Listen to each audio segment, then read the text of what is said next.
It's actually the people around the whole world logging onto Netflix last night to find not one, not two, but 3 episodes from the new Harry and Meghan documentary.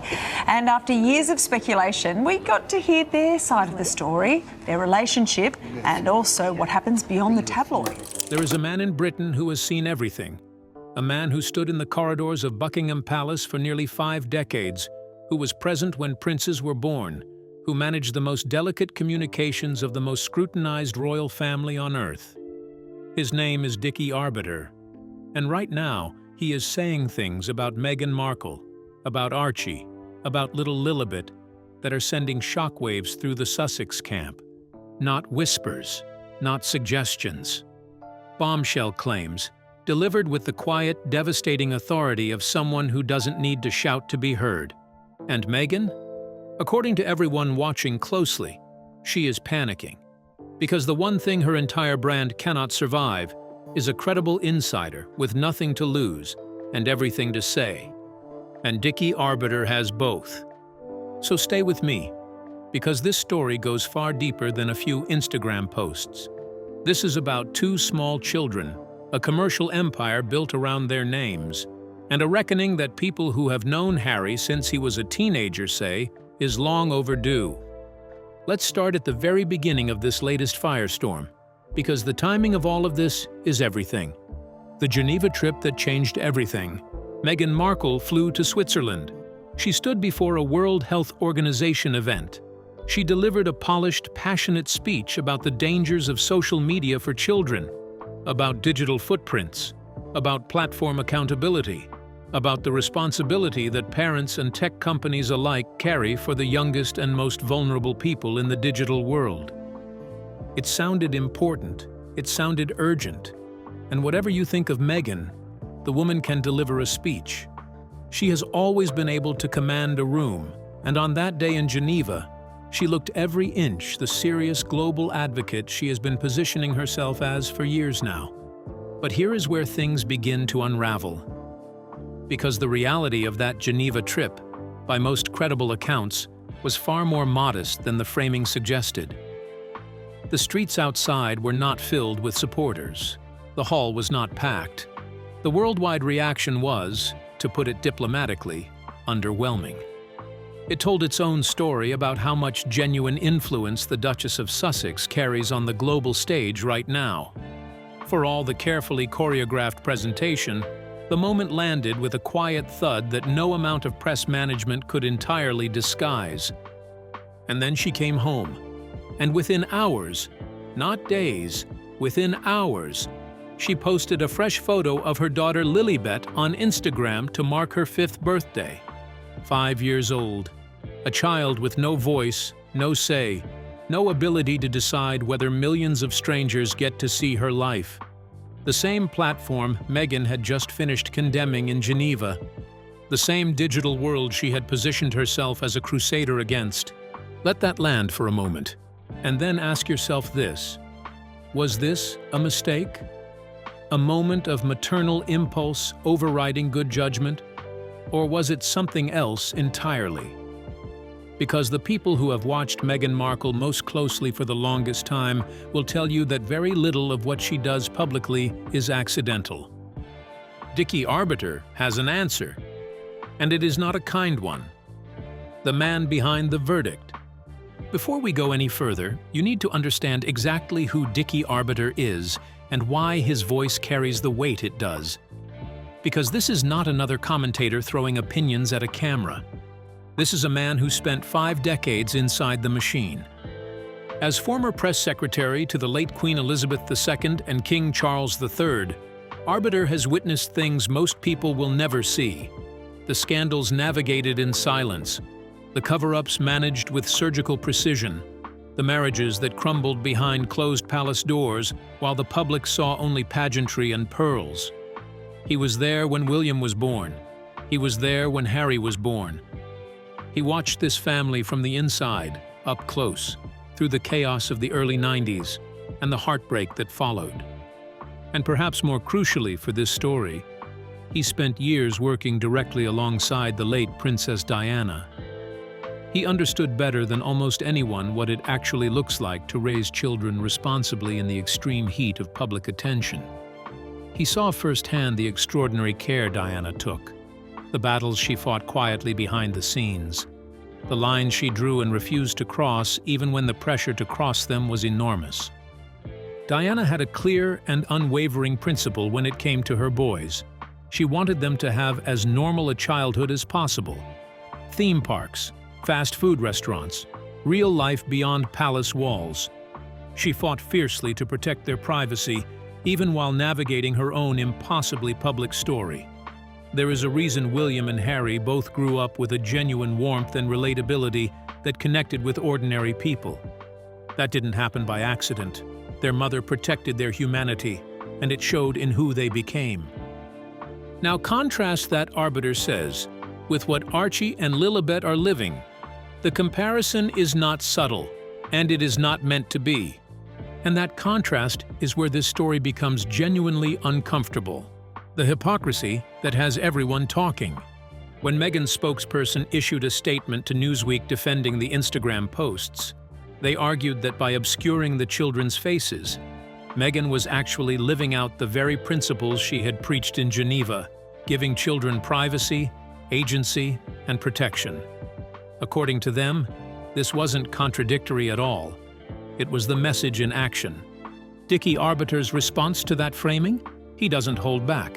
This is, in his assessment, a rank example of hypocrisy. Going to Switzerland to talk about child safety online and then, just days later, issuing pictures of her own children. It does not matter, he insists, whether you can see their faces or not.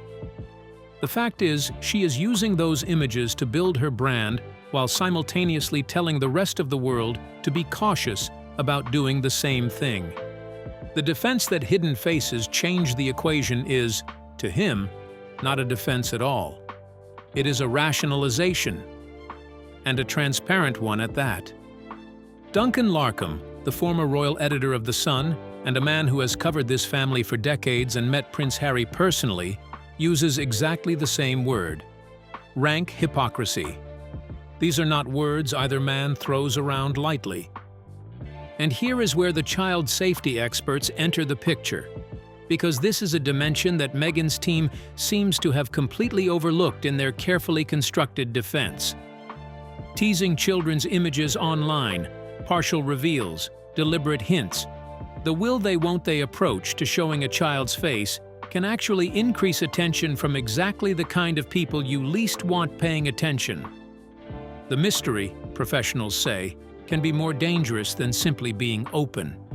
For a certain type of obsessive follower, a half-revealed child's face is not protection. It is an invitation. Think about that. Think about the fact that the person who flew to Geneva to warn the world about online dangers for children is using a posting strategy for her own children that child safety experts describe as potentially more dangerous than simply showing their faces. Does that sound like a mother protecting her children? Or does it sound like a mother protecting her engagement metrics? Because those are two very different things, and the distinction matters enormously when you are simultaneously presenting yourself to the world as a champion of children's digital rights. The commercial architecture nobody wants to name out loud. Here is where Dickie Arbiter's claims move from uncomfortable to genuinely explosive, because what he is describing is not a mother making imperfect choices in the messy business of modern parenting. What he is describing is a system, a commercial architecture, and the children are not incidental to it. They are foundational.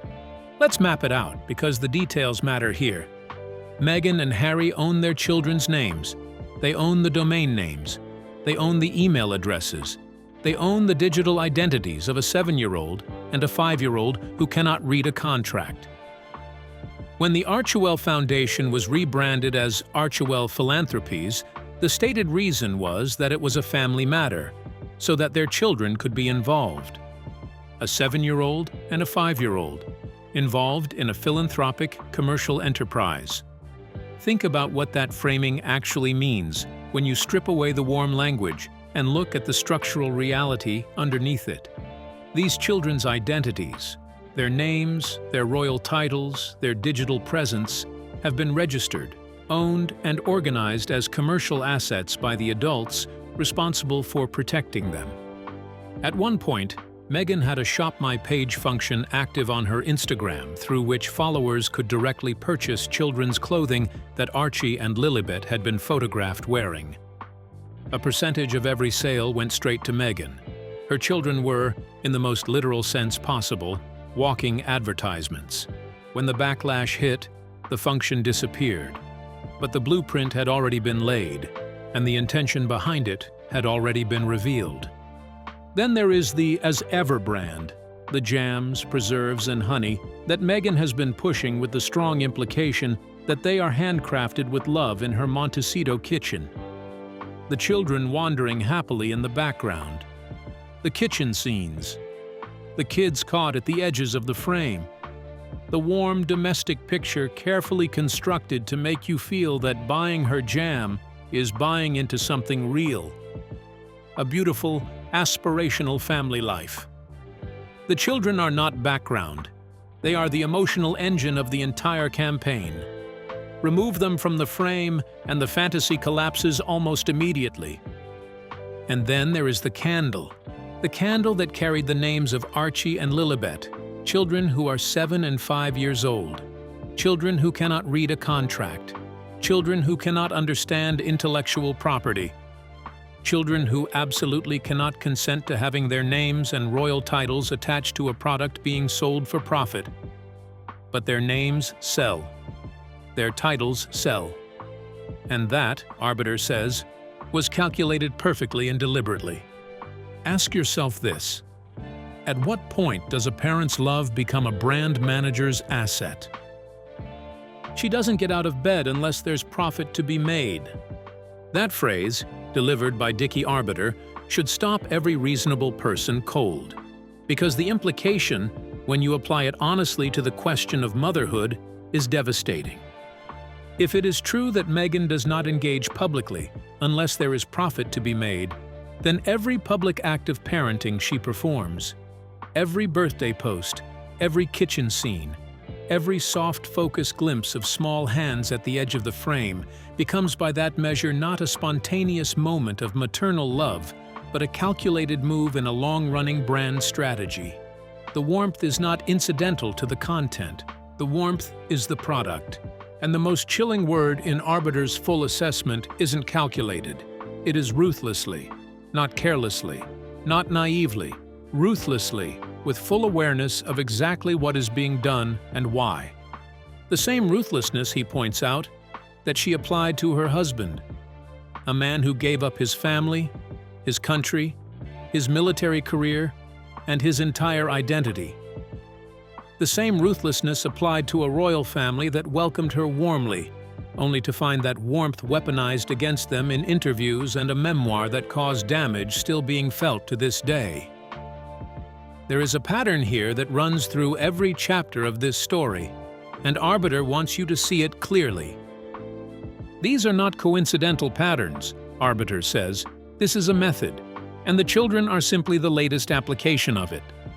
Duncan Larcombe adds an observation that is painful in its clarity. When Meghan was growing up, she dreamed of Hollywood stardom and of being a major presence on a major stage. When Harry was growing up, he dreamed of anonymity, of being left alone, of moving through the world without the weight of recognition pressing down on him every single day. The painful reality, Larcombe says, is that Meghan is living her dream. Harry, right now, is living his nightmare. And somewhere inside that nightmare, his children are being photographed for content calendars he did not design and cannot seem to stop. The pattern that tracks with every failure. There is a pattern here that anyone who has been paying attention to the Sussex story will recognize immediately, and it is not a flattering one. Whenever Meghan's other ventures fail to connect, whenever a project falls flat, whenever the cultural conversation drifts away from her, the children appear, reliable as clockwork. The podcast lost its audience. The children appeared. The Netflix series received mixed reviews. The children appeared. The As Ever brand launched to what multiple insiders describe as disappointing commercial results. The children appeared, in the Montecito kitchen, in the California sunshine, wrapped in that soft focus world of aspirational domesticity that Meghan has so carefully constructed around herself. We have watched this happen in real time. The children's presence in her public content has increased in almost direct proportion to the decline of everything else. As the brand has struggled, as cultural relevance has wobbled, as audiences for her various projects have proved disappointingly thin, the children have been called upon to carry more and more weight. It is a pattern so consistent, so measurable across time, that calling it coincidence at this point requires a level of willful blindness that even Meghan's most loyal defenders are finding increasingly difficult to sustain. In the most brutal commercial terms, as those close to this situation now say openly, they are her most bankable asset, and she knows it. Here is the uncomfortable truth that lies underneath all of this. In a world where Meghan is no longer a working royal, where she cannot trade on proximity to the crown, where that association has lost much of its original sparkle, what does she actually have to offer? Hollywood's own track record with her projects answers that question without sentimentality. She has not carved out a new lane. She has not proven herself as an independent cultural force. What she does have are two children, royal children. Archie, seventh in line to the throne. Lilibet, who carries the name of the late Queen herself. These are not just her kids. They are living, breathing proof that she remains connected to the story, that the royal connection is still alive, that the fairy tale has not yet completely closed. As Duncan Larcombe puts it with extraordinary bluntness, as her clout dwindled, as people lost interest in what she and Harry had going on, she was always going to move to the next generation. And that was the final card she had left to play. Archie and Lilibet. Where is Harry in all of this? It would be easy, and in some ways tempting, to frame Harry as entirely passive in all of this. A man swept along by forces beyond his control. And there is certainly some truth to that reading of the situation. The man who wrote so passionately in his memoir Spare about his hunger for privacy, who built an entire public identity around the injustice of media intrusion and the right to live free from unwanted scrutiny, is now married to a woman whose primary tool of communication is Instagram. The contradiction is extraordinary to anyone who remembers who Harry said he was and what he said he wanted. He told the world his story in his own words. And that story was the story of a man desperate to be free of exactly the kind of exposure his wife now manufactures daily. But let us be honest about something else. Harry is not a child. He is a 41-year-old man. He sees the posts. He sees the birthday photographs. He sees the kitchen content. He sees the candle with his children's names on it. He sees all of it. And he has not stopped any of it. Whether that is because he genuinely agrees with the strategy, because he has been convinced it is acceptable, or because he has simply stopped fighting battles he knows he cannot win inside his own marriage, that we cannot say for certain. But his silence is its own form of complicity, and those who have watched this family closely say that the evidence of serious personal toll on Harry is visible, if you know where to look. We have seen Harry alone at a polo field. We have seen Harry at a dinner for Jose Andres without Meghan anywhere in sight. A dinner that Meghan, who has built her entire television identity around food, culinary passion, and domestic warmth, might have been expected to attend with genuine enthusiasm. She wasn't there. These absences stack up over time, and they tell a story about two people whose lives are quietly drifting apart in ways that neither seems yet ready to confront publicly. Harry, who grew up as the spare, who spent his entire childhood standing in his brother's shadow, has somehow ended up in a marriage where he is a spare again. Not the priority, not the lead, the supporting act, the legitimizing presence, the man whose royal bloodline makes everything Meghan does more commercially valuable and more globally newsworthy. It is a cruelty of irony so complete it almost defies belief. Without Harry, Meghan is an actress from a cancelled legal drama. With Harry, she is a duchess with a direct line to the most famous family on earth, and she has absolutely no intention of letting that go, which is precisely why the children matter so much. Because Archie and Lilibet are the living proof that the marriage is intact, that Harry is still present, that the fairy tale has not collapsed entirely. Every photograph of those children is, on one level, a photograph of Harry's continued investment in this life, and every single one of those photographs is worth money. The spokesman's statement that backfired spectacularly. When the question of the Instagram posts was raised publicly, Meghan didn't simply continue living her life in dignified silence.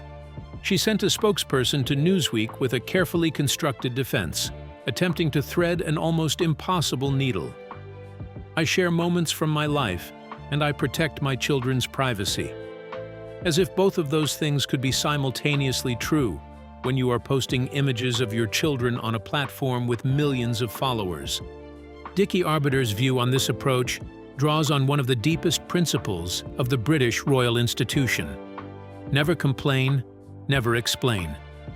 It is a guiding principle he has lived, breathed, and enforced for decades. The logic is clean and simple. If you respond to every criticism, you validate it. You signal that it has the power to wound you.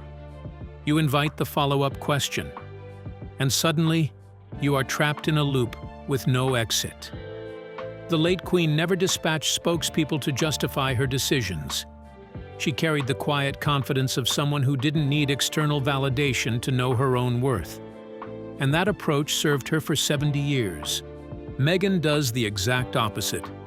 Every criticism triggers a response. Every unflattering story triggers a counter-narrative. And in this case, the defense was so elaborate, so precisely engineered, that it achieved the exact opposite of what it intended.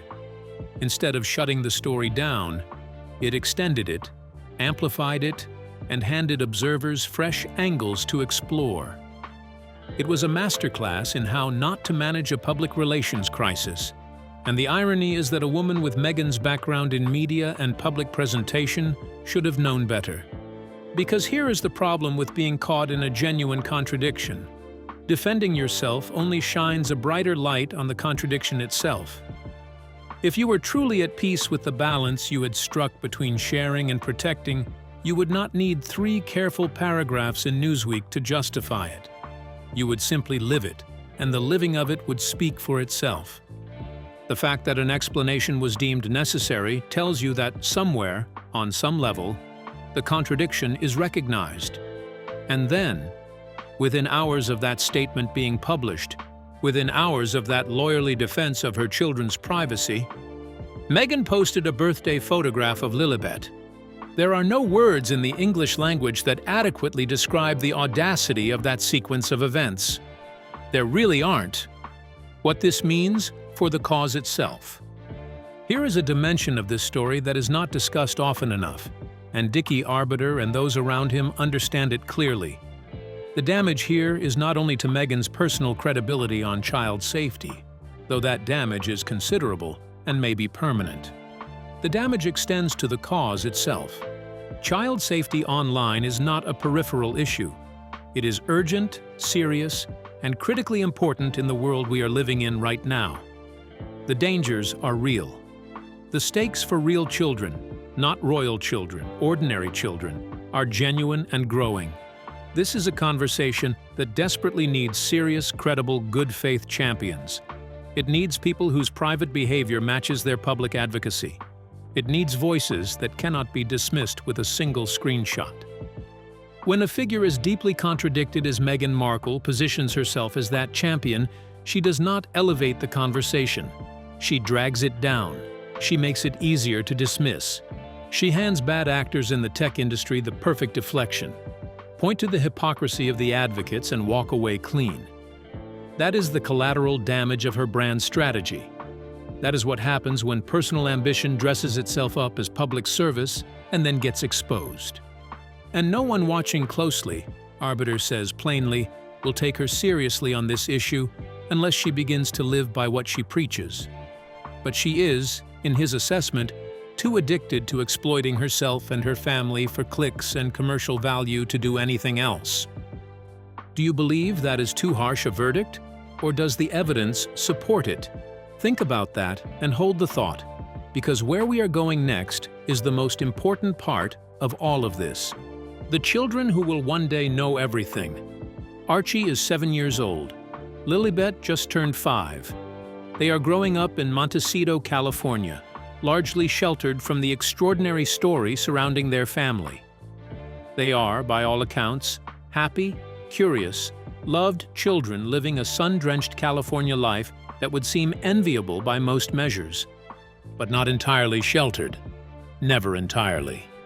One day, perhaps sooner than any of us expect, they will be old enough to type their own names into a search engine, old enough to sit with what comes back, old enough to read the debates, find the photographs, discover the candles, the spokesperson's statements, the Instagram posts timed around product launches and damage control cycles.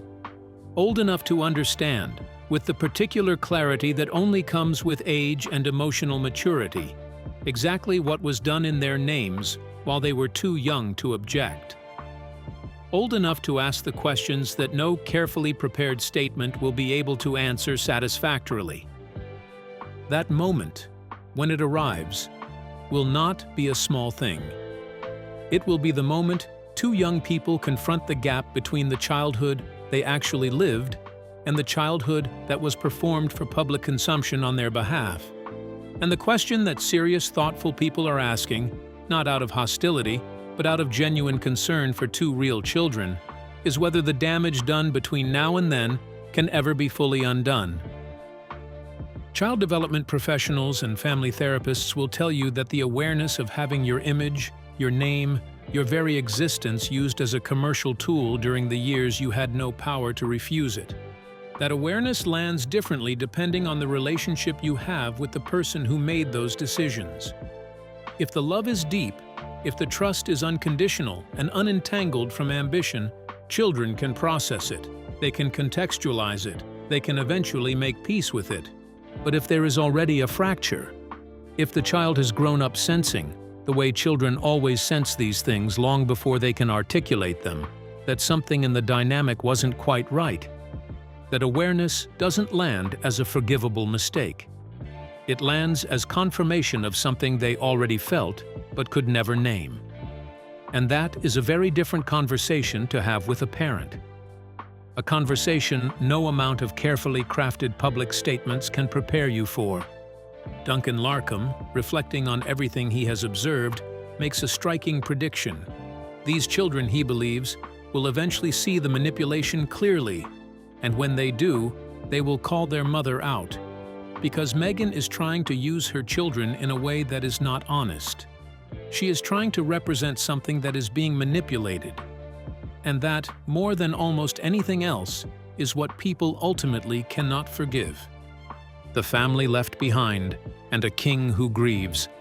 There is another dimension to this that deserves to be named. Archie and Lilibet are not growing up in a vacuum. They are growing up in a household where questions about grandparents and cousins and a country they have barely visited must arise naturally and be answered somehow. They will have noticed on some level that their grandfather the king is someone they rarely see. That their cousins George, Charlotte, and Louis exist somewhere across an ocean in a life that connects to theirs through blood, but not through the ordinary texture of shared experience. School runs, Sunday lunches, the unremarkable and irreplaceable closeness that builds between children who simply grow up together. That gap is not accidental. It is the consequence of choices made by adults. And one day, Archie and Lilibet will be adults themselves, fully capable of tracing those consequences back to their origins. And when they do, those origins will lead them to decisions that were made on their behalf, in their names, before they had any ability to question or challenge them. King Charles, by every credible account, carries the absence of his grandchildren as a genuine personal grief. This is a man who has faced a serious health battle with characteristic dignity and quiet courage. A man who, despite everything, the interviews, the memoir, the years of public contradiction, has never stopped loving his son or hoping that what has been broken might somehow be repaired. The desire for reconciliation is real. It is deep. It has survived provocations that would have exhausted the goodwill of almost anyone else. But reconciliation is not a unilateral act. It requires movement from both sides, and crucially, it requires honesty. The kind of honesty that is very difficult to sustain when you are simultaneously running a commercial operation built on the family connection you claim to have walked away from. And the strategy currently being pursued, the one that places the children at its commercial center, that attaches their names to products, that deploys their images at moments of maximum strategic value, is not a strategy designed to rebuild bridges. It is a strategy designed to extract value from the royal connection before that connection fades entirely. The palace understands the distinction perfectly, even if it says nothing publicly. William understands it too, perhaps more clearly than anyone.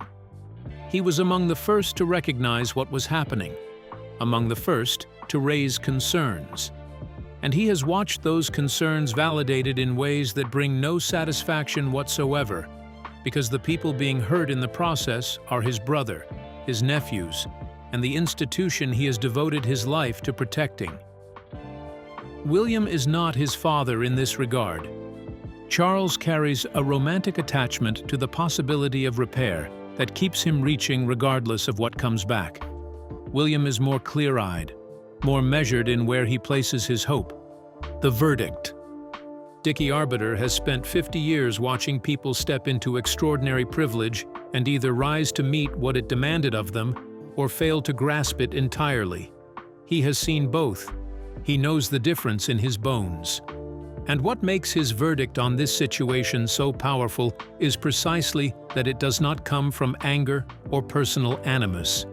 It comes from experience, from perspective, from the quiet authority of a man who has seen what it looks like when this is done right, and who recognizes clearly what it looks like when it is done wrong.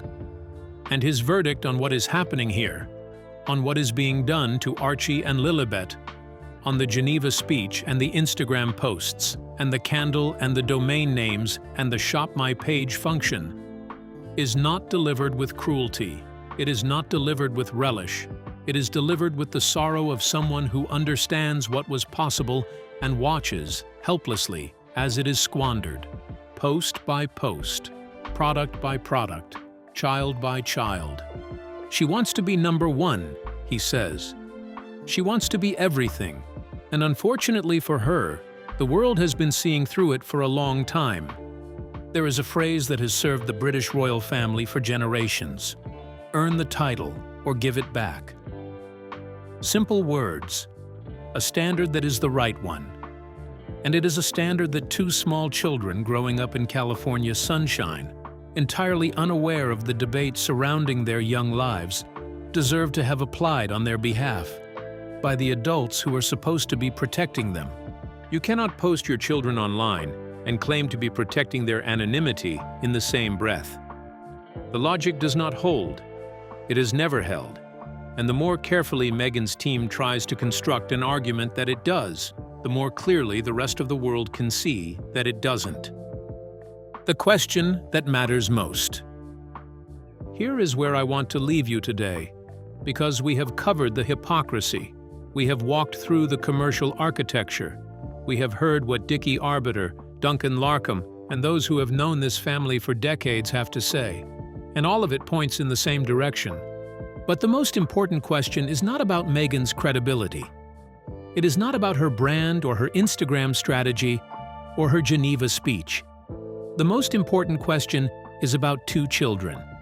When that day comes, and it will come, when Archie and Lilibet sit down with everything the internet has preserved about their earliest years, everything that was done in their names before they had any say in any of it, what do you think they will feel? And do you believe there is still a genuine path back for these children, for this family, to a real relationship with their grandfather the king, with their cousins, with the country and the heritage that is as much theirs as anyone's? That is the question worth sitting with. Drop your thoughts in the comments below, because this is exactly the kind of conversation that deserves more than a passing opinion. If this video gave you something to think about, please give it a like. It takes 1 second, and it helps this content reach people who want to see it. Share it with someone who has been following this story. And if you are not yet part of this community, now is the time to subscribe. We are here every single day going deeper than the headlines. We will see you on the next one.